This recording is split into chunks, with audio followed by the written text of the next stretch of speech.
राम पहली बार बहुत करुण विलाप करते हुए रोए हैं। ये क्या कहूंगा माँ को जाके, कह के आया था जैसे तेरे लाल को ले जा रहा हूं वैसे ही लौट करके वापस लेकर के आऊंगा। और तब विभीषण जी कहते हैं प्रभु हमारी लंका में एक बहुत बड़े वैद्य हैं, सुषेण नामक वैद्य, उनको बुलाया गया। उन्होंने संजीवनी बूटी को लाने को कहा। हनुमान जी तुरंत उठे। श्री हनुमान संजीवनी बूटी को लाने के लिए चल दिए। भगवान विचार करते हैं बीती जाए रैन पवन सुत क्यों अब तक नहीं आए। बुझता जाए आस का दीपक मनवा धीर गवाए। ये सूर्य निकल के सूर्य वंश का सूर्य डूबो ना जाए। सूर्य निकल के सूर्य वंश का कहीं सूर्य डूबो ना जाए। उतने में हमारे हनुमान जी उधर से संजीवनी लेकर के आ रहे हैं।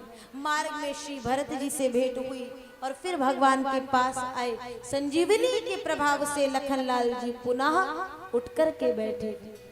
बाद में मेघनाथ निकुंभला देवी का यज्ञ करता है, उस यज्ञ को विध्वंस कराया गया और फिर पुनः युद्ध में आकर के प्रभु हाथों मर करके अपनी परम गति को प्राप्त किया। अब चारों ओर कहीं कोई दिखता नहीं है। राम और रावण का अंतिम युद्ध प्रारंभ होने जा रहा है और उस अंतिम युद्ध में भगवान ने कितनी बार रावण के लिए बाण चलाए, लेकिन जितनी बार बाण चलाते हैं किसी भी प्रकार से वो रावण मरता नहीं है। एक शीश हटता है, दूसरा नवीन उत्पन्न हो रहा है, दूसरा हटे, तीसरा। विभीषण जी कहते प्रभु ये ऐसे नहीं मरेगा।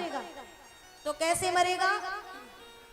नाभि कुंड पीयूष बस याके नाथ जियत रावण बल ताके। इसके नाभि में अमृत है, उसके बल से ये जीवित रहता है। भगवान ने सुनते ही धर्म रक्षा के लिए, जन जन के कल्याण के लिए, गौ रक्षा के लिए कानों तक खींच करके 31 बाण छोड़े। खैंच सरासन श्रवण लगी छाड़े सर 31। रघुनायक सायक चले मानव काल फनीस। सायक एक नाभि सर सोखा अपर लगे भुज सिर कर रोखा। एक बाण सीधे गया जो नाभि में जाकर के लगा, जिसने अमृत को सोख लिया। और जहां अमृत को सोखा, जितना बल जितना पराक्रम था वो सब अब रावण मानो पूरी तरीके से हल्का हो चुका है।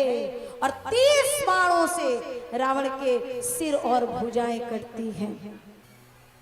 और सिर भुजाएं कटी, रावण का वो शरीर वो देह धड़ाम से पृथ्वी पर गिरा और मुख से आवाज निकली, हा राम।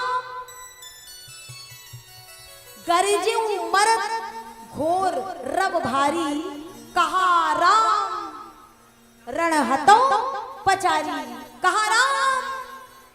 युद्ध करके और युद्ध में अपनी परम गति, अपनी वीर गति को प्राप्त करूंगा। राम कहाँ है? ये भगवान राम ने रावण का उद्धार कर दिया।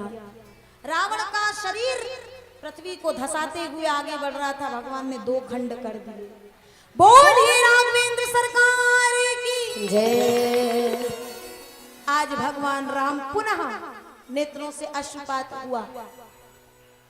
भगवान को बहुत पाप भी लगा, ब्राह्मण था, ब्रह्म हत्या भी लगी। बाद में उस पाप का भगवान ने पश्चाताप भी किया।